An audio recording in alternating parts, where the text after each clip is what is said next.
Hello दोस्तों, आपका स्वागत है आपके अपने यूट्यूब चैनल बीबी स्टडी पॉइंट पर। आज है हमारा जनरल साइंस का टेस्ट नंबर 4। दोस्तों, हमारे जनरल साइंस की इस सीरीज़ को इतना ज़्यादा प्यार देने के लिए आपका बहुत बहुत धन्यवाद। हम आपसे आशा करते हैं कि आप आगे भी अपना प्यार हमारे चैनल के साथ ऐसे ही बनाए रखेंगे और हम आपकी एक्सपेक्टेशंस पर खरे उतरेंगे। तो चलिए बिना टाइम वेस्ट किए स्टार्ट करते हैं आज का टेस्ट। तो पैटर्न तो आपको पता ही है कि पहले आपसे एक एमसीक्यू क्वेश्चन पूछा जाएगा, फिर 5 सेकंड्स मिलेंगे आंसर देने के लिए। आंसर बताने के बाद आपको उस क्वेश्चन से रिलेटेड एक्सप्लेनेशन दी जाएगी, जिससे आपको उस क्वेश्चन से रिलेटेड जितने भी और क्वेश्चंस बन सकते हैं उनकी भी इंफॉर्मेशन मिल सके। तो चलिए शुरू करते हैं। आपका पहला क्वेश्चन है, सर सीवी रमन को उनके किस कार्य के लिए नोबेल पुरस्कार दिया गया? ए प्रकाश के प्रकीर्णन के अध्ययन के लिए, बी एक्सरे किरणों की खोज के लिए, सी कॉस्मिक किरणों की खोज के लिए, या डी रेडियो एक्टिव की खोज के लिए। तो इसका राइट आंसर है ए प्रकाश के प्रकीर्णन के अध्ययन के लिए। दोस्तों, सबसे पहले आपको पता होना चाहिए कि इनका पूरा नाम था चंद्रशेखर वेंकट रमन, और इनकी खोज जो है प्रकाश के प्रकीर्णन को रमन प्रभाव भी कहा जाता है, और इन्हें 1930 में नोबेल पुरस्कार भी दिया गया था अपनी खोज के लिए। ये फिजिक्स में नोबेल पुरस्कार प्राप्त करने वाले पहले भारतीय थे, ये भी आपको याद रखना है। आपका नेक्स्ट क्वेश्चन है, चुनावी स्याही बनाने में किस केमिकल का प्रयोग किया जाता है? ए फास्फोरस, बी सिल्वर नाइट्रेट, सी सिल्वर आयोडाइड, या डी फेरिक क्लोराइड। ये एक मोस्ट इंपॉर्टेंट क्वेश्चन है, तो इसे ध्यान से देखिए। इसका राइट आंसर है बी सिल्वर नाइट्रेट। चुनावी स्याही बनाने के लिए सिल्वर नाइट्रेट का प्रयोग किया जाता है, और सिल्वर नाइट्रेट का केमिकल फॉर्मूला क्या है? वो है AgNO3। ये स्याही जब उंगली पर लगाई जाती है ना, तो आपको पता है कि हमारे त्वचा में नमक होता है, तो ये सिल्वर नाइट्रेट जो है ना, ये उस नमक के साथ मिलकर सिल्वर क्लोराइड बनाता है। और क्योंकि सिल्वर क्लोराइड जो है ना, ये पानी और साबुन से धुलता नहीं है, इसलिए ये निशान जो है ना, ये मिटता नहीं है काफ़ी लंबे समय तक, करीब ये 1 महीने तक भी रह सकता है। हमारा नेक्स्ट क्वेश्चन है, हवाई जहाज़ के पंख बनाने में किस धातु का प्रयोग किया जाता है? ए रोज मेटल, बी डेल्टा मेटल, सी पीतल, या डी गन मेटल। तो इस क्वेश्चन का राइट आंसर है बी डेल्टा मेटल।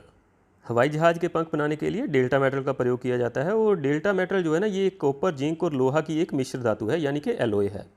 इसमें कॉपर जो है 60% होता है, जिंक 78% और लोहा जो है सिर्फ 2% होता है। तो आई थिंक आपको ये क्वेश्चन अच्छी तरह से समझ आ गया होगा। तो चलते हैं नेक्स्ट क्वेश्चन पर। नेक्स्ट क्वेश्चन है, त्रिविमीय चित्र यानी कि 3D चित्र लेने के लिए किसका प्रयोग किया जाता है? ए फोटोग्राफी, बी रेडियोग्राफी, सी होलोग्राफी, या डी थर्मोग्राफी। ये मोस्ट इंपॉर्टेंट क्वेश्चन है, रिसेंटली एग्जाम में आ चुका है। राइट आंसर है सी होलोग्राफी। 3D पिक्चर लेने के लिए होलोग्राफी का प्रयोग किया जाता है, और इस तकनीक में लेजर किरणों के द्वारा वस्तु की त्रिआयामी तस्वीर ली जाती है। आप वीडियो को पॉज करके ये डायग्राम देख सकते हैं, आपको शायद समझ में आ जाएगा। चलते हैं नेक्स्ट क्वेश्चन पर। आपका नेक्स्ट क्वेश्चन है, किस गैस को मार्स गैस कहा जाता है? ए कार्बन डाइऑक्साइड, बी ऑक्सीजन, सी कार्बन मोनोऑक्साइड, या डी मीथेन। ये मोस्ट इंपॉर्टेंट क्वेश्चन है, इस क्वेश्चन से आपको काफ़ी ज़्यादा फैक्ट्स पता लगने वाले हैं। तो इस क्वेश्चन का राइट आंसर है डी मीथेन। मीथेन गैस जो है ना, इसे मार्स गैस कहा जाता है, और कोयले की खानों में विस्फोट का जो मुख्य कारण है ना, ये मीथेन गैस ही होती है। और भी कई क्वेश्चंस बनते हैं, जैसे कि दलदली जगहों से कौन सी गैस रिलीज होती है, तो वो मीथेन गैस ही होती है। और धान के खेत से भी मीथेन गैस निकलती है। जुगाली करने वाले जीव जो है ना, ये भी मीथेन गैस रिलीज करते हैं। आपको इतने फैक्ट्स इस क्वेश्चन से याद रखने हैं। नेक्स्ट क्वेश्चन है, नींबू में कौन सा अम्ल पाया जाता है? ए सिट्रिक अम्ल, बी मैलिक अम्ल, सी टार्ट्रिक अम्ल, या डी फार्मिक अम्ल। तो आई थिंक आप में से काफ़ी स्टूडेंट्स को पता भी होगा। तो इस क्वेश्चन का राइट आंसर है ए साइट्रिक अम्ल, जिसे इंग्लिश में सिट्रिक एसिड कहते हैं। ये सिट्रिक एसिड जो है ना, ये नींबू में पाया जाता है। और बाकी तीनों की भी बात कर लेते हैं। मैलिक एसिड जो है ना, ये सेब में पाया जाता है। और टार्ट्रिक एसिड जो है, ये अंगूर में पाया जाता है। फार्मिक एसिड जो है, ये चींटी और बिच्छू के डंक में पाया जाता है। आपको ये भी ध्यान में रखना है, क्योंकि ये क्वेश्चन रिसेंटली एग्जाम में आ चुके हैं। नेक्स्ट क्वेश्चन है, ठोस कपूर से वाष्प में बदलने की प्रक्रिया को क्या कहते हैं? ए ऊर्ध्वपातन, बी वाष्पीकरण, सी द्रवीकरण, या डी हिमीकरण। जल्दी से सोचिए कि इसका राइट आंसर क्या है। इसका राइट आंसर है ए ऊर्ध्वपातन। ऊर्ध्वपातन जो है ना, ये एक भौतिक रासायनिक प्रक्रिया है, और इसमें कोई भी पदार्थ जो है ना, कोई ठोस पदार्थ बिना किसी मध्यवर्ती अवस्था में जाए वो सीधा ही गैस में परिवर्तित हो जाता है। जैसे कि ये कपूर है ना, इसे अगर हम खुले में रख दें तो ये वाष्प बन के ना उड़ जाता है किसी भी मध्यवर्ती अवस्था में, यानी कि ये पिघलता नहीं है, पिघल के पानी नहीं बनता, सीधा ही उड़ के गैस बन जाता है। और इस ऊर्ध्वपातन का एक विपरीत अर्थ भी होता है, वो होता है निक्षेपण। निक्षेपण में क्या होता है कि कोई गैस जो है ना वो सीधे ही ठोस बन जाती है, बिना किसी द्रव्य अवस्था में आए वो सीधे ही ठोस बन जाती है, उसे निक्षेपण कहते हैं। आप ये भी याद रखेंगे।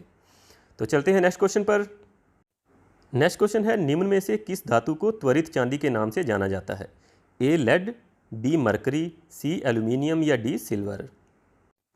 इसका जो राइट आंसर है वो है बी मरकरी। मरकरी को हिंदी में पारा भी कहते हैं और इसका जो साइंटिफिक सिंबल होता है ना वो होता है Hg। और इसका तो आपको पता ही होगा कि ये एक तरल धातु है। इसका रंग जो है ना चांदी के समान होता है, इसीलिए इसे त्वरित चांदी कहते हैं। आपने थर्मामीटर में देखा होगा, थर्मामीटर में जो नीचे का थोड़ा सा पॉइंट होता है ना, एरिया, उसमें ये पारा ही भरा होता है। तो नेक्स्ट क्वेश्चन है, किस उर्वरक में मिट्टी के पीएच मान को कम करने की क्षमता होती है? A urea, B rock phosphate, C ammonia या डी पोटाश म्यूरेट?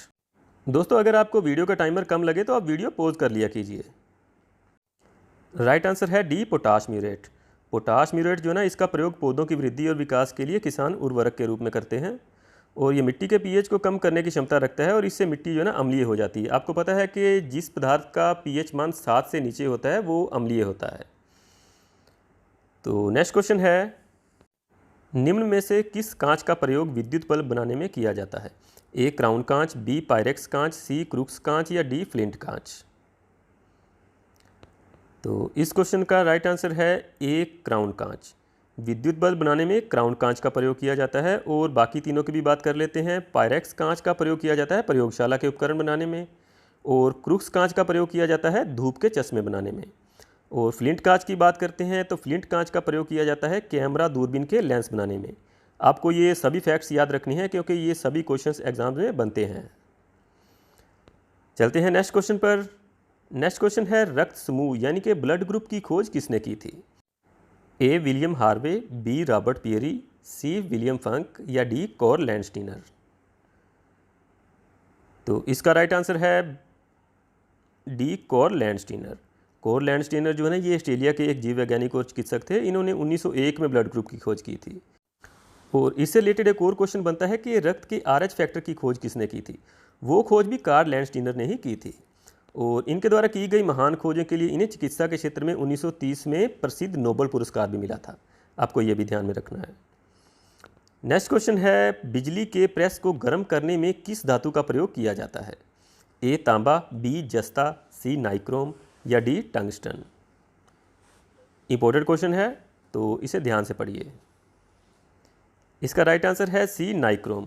बिजली के प्रेस में नाइक्रोम का प्रयोग किया जाता है और नाइक्रोम जो है ना निकल क्रोमियम से मिलकर बनता है। और इसमें निकल होता है 80% और क्रोमियम 20% होता है। आप ये डायग्राम में देख सकते हैं कि प्रेस में कौन सा एलिमेंट नाइक्रोम का होता है। तो नेक्स्ट क्वेश्चन है, पृथ्वी अपने अक्ष पर कितने डिग्री झुकी हुई है? ए 15.50 डिग्री, बी 23.50 डिग्री, सी 65.25 डिग्री या डी 180 डिग्री? तो इस क्वेश्चन का राइट आंसर है बी 23.50 डिग्री। पृथ्वी जो है ना, ये अपने अक्ष पर 23.50 डिग्री झुकी हुई है। आप ये फोटो में देखिए। और आपको ये भी पता होना चाहिए कि पृथ्वी के इसी झुकाव के कारण पृथ्वी पर जो है ना ऋतु परिवर्तन होते हैं, यानी कि मौसम बदलते रहते हैं। चलते हैं नेक्स्ट क्वेश्चन पर। हमारा नेक्स्ट क्वेश्चन है, खाना पकाने वाले बर्तनों का नीचे का हिस्सा काला क्यों रखा जाता है? ए उसे रोजाना साफ करना मुश्किल होता है, बी काली सतह ऊष्मा की अच्छी अवशोषक होती है, सी काली सतह ऊष्मा की सुचालक होती है या डी काली सतह ऊष्मा की कुचालक होती है? जल्दी से सोचकर रखिए कि इसका राइट आंसर क्या है। राइट आंसर है काली सतह ऊष्मा की अच्छी अवशोषक होती है। दोस्तों आपने देखा होगा कि खाना पकाने वाले मोस्टली बर्तन जो होते हैं ना, उनका नीचे वाला हिस्सा काला होता है। वो इसलिए होता है कि काली सतह जो है ना ऊष्मा की अच्छी अवशोषक होती है और इससे जो खाना जो है ना वो जल्दी बन जाता है और ऊष्मा की बचत भी होती है। तो चलते हैं नेक्स्ट क्वेश्चन पर। हमारा नेक्स्ट क्वेश्चन है, पौधे के कौन से भाग से हल्दी प्राप्त होती है? ए जड़ से, बी तने से, सी पुष्प से या डी पत्ते से? तो काफ़ी इंपॉर्टेंट क्वेश्चन है, रिसेंटली एग्जाम में आया भी है, तो आपको पता होना चाहिए। तो इस क्वेश्चन का राइट आंसर है बी तना। हल्दी जो है पौधे के तने से प्राप्त होती है। दोस्तों ये होती तो ज़मीन में है, लेकिन उसको तने का भाग ही माना जाता है। और इस क्वेश्चन से और भी क्वेश्चंस बनते हैं, जैसे हल्दी का वैज्ञानिक नाम क्या है, तो आपको पता होना चाहिए हल्दी का वैज्ञानिक नाम करक्यूमा लोंगा है। और एक और क्वेश्चन आता है कि हल्दी के खाने वाले भाग को क्या बोलते हैं, तो उसका राइट आंसर होगा कि हल्दी के खाने वाले भाग को प्रकंद बोलते हैं। ठीक है, हमारा अगला क्वेश्चन है दांतों के अध्ययन को क्या कहा जाता है? ए ओडोंटोलॉजी, बी एस्ट्रोनॉमी, सी ओरोलॉजी या डी हेमेटोलॉजी। जल्दी से सोचिए कि इसका राइट आंसर क्या है। इसका राइट आंसर है ए ओडोंटोलॉजी। दांतों के अध्ययन को तो ओडोंटोलॉजी कहा जाता है। अब बाकी तीन की भी बात कर लेते हैं कि एस्ट्रोनॉमी जो है ये खगोलीय पिंडों के अध्ययन को कहा जाता है और ओरोलॉजी पर्वतों के अध्ययन को कहा जाता है। हेमेटोलॉजी के बारे में हमने अपने रीसेंट टेस्ट में पढ़ा था कि हेमेटोलॉजी मानव रक्त के अध्ययन को कहते हैं। नेक्स्ट क्वेश्चन है इम्यूनोलॉजी यानी कि प्रतिरक्षा प्रणाली का जनक किसे कहा जाता है? A Edward Jenner, B Louis Pasteur, C Robert Koch या डी कॉर्ल लैंडस्टीनर। इस क्वेश्चन का राइट आंसर है ए एडवर्ड जेनर। इम्यूनोलॉजी यानी कि प्रतिरक्षा विज्ञान के जनक जो हैं ये एडवर्ड जेनर हैं और विज्ञान की इस शाखा में सभी प्राणियों के प्रतिरक्षा तंत्र का अध्ययन किया जाता है, आपको पता होना चाहिए। और एडवर्ड जेनर ने ही चेचक के टीके का भी आविष्कार किया था। ये भी क्वेश्चन एग्जाम में आता है, आपको इसलिए इस क्वेश्चन का भी ध्यान में रखना है। तो चलते हैं नेक्स्ट क्वेश्चन पर। नेक्स्ट क्वेश्चन है सीएनजी का पूरा नाम क्या है? A cyanogen natural gas, B compressed natural gas, C controlled natural gas या डी कंडेंस्ड नाइट्रोजन गैस। तो इस क्वेश्चन का जो राइट आंसर होगा वो होगा B compressed natural gas. Compressed natural gas को हिंदी में संपीड़ित प्राकृतिक गैस भी कहा जाता है। और आपको पता ही होगा कि इस गैस का प्रयोग जो है ना ये वाहनों में ईंधन के रूप में किया जाता है, क्योंकि ये गैस जो है ना ये वातावरण को कम प्रदूषित करती है और ये सस्ती भी होती है। तो आपका जो नेक्स्ट क्वेश्चन है वो है रात्रि के समय आकाश में कौन सा ग्रह लाल दिखाई देता है? ए बृहस्पति, बी बुध, सी शुक्र या डी मंगल। ये क्वेश्चन बहुत बार एग्जाम में आ चुका है, इसलिए आपको इसका आंसर पता होना चाहिए। इसका राइट आंसर है डी मंगल यानी कि मार्स। रात्रि के समय आकाश में ना मंगल ग्रह जो है ये लाल रंग में चमकता हुआ दिखाई देता है और इसीलिए मंगल ग्रह को लाल ग्रह के उपनाम से भी जाना जाता है। और मंगल का जो ये लाल रंग है ये क्यों होता है ये भी आपको पता होना चाहिए, क्योंकि ये भी क्वेश्चन बनता है। इसका जो लाल रंग है ना ये आयरन ऑक्साइड के कारण होता है। ठीक है, नेक्स्ट क्वेश्चन है ओक्टेन संख्या किसकी गुणवत्ता की मापक है? ए सुगंधित तेल, बी मोटर ईंधन, सी खाद्य तेल या डी तारों की चमक। जल्दी से सोचिए कि इसका राइट आंसर क्या है। इसका राइट आंसर है बी मोटर ईंधन। ओक्टेन संख्या जो ना ये मोटर ईंधन यानी कि पेट्रोल और डीजल की गुणवत्ता को मापने के लिए प्रयोग में लाई जाती है। हमारा नेक्स्ट क्वेश्चन एक मेमोरी चेक का क्वेश्चन है, ये हमारे जनरल साइंस टेस्ट नंबर 3 से लिया गया है। तो क्वेश्चन है थार पारकर किस पशु की नस्ल का नाम है? ए गाय, बी भैंस, सी बकरी या डी गधा। इस क्वेश्चन का राइट आंसर आपको मिलेगा हमारे general science GK test number 3 में। उसे देखने के लिए आप ऊपर आई बटन पर क्लिक कीजिए या नीचे डिस्क्रिप्शन में उसका लिंक है, उसको क्लिक करके आप वो टेस्ट देख सकते हैं। अगर आपको इस प्रश्न का उत्तर पता है तो आप हमें कमेंट में लिखकर बता सकते हैं। तो डियर फ्रेंड्स, अगर आपको हमारा ये टेस्ट अच्छा लगा तो हमारा हौसला बढ़ाने के लिए नीचे लाइक का बटन दबाए बिना मत जाइएगा। और फ्रेंड्स, अगर आपको लगता है कि हमारे चैनल से आपको अच्छी नॉलेज मिल सकती है तो आप प्लीज़ हमारा चैनल सब्सक्राइब कर लीजिए और बेल का आइकॉन ज़रूर दबाइए ताकि हमारे आने वाले वीडियोज़ की अपडेट्स आपको सबसे पहले मिल सकें। तो दोस्तों, आज के टेस्ट में बस इतना ही। जल्दी ही मिलते हैं नेक्स्ट वीडियो में इससे भी अच्छे लेवल के क्वेश्चंस लेकर। तब तक के लिए गुड बाय एंड जय हिंद।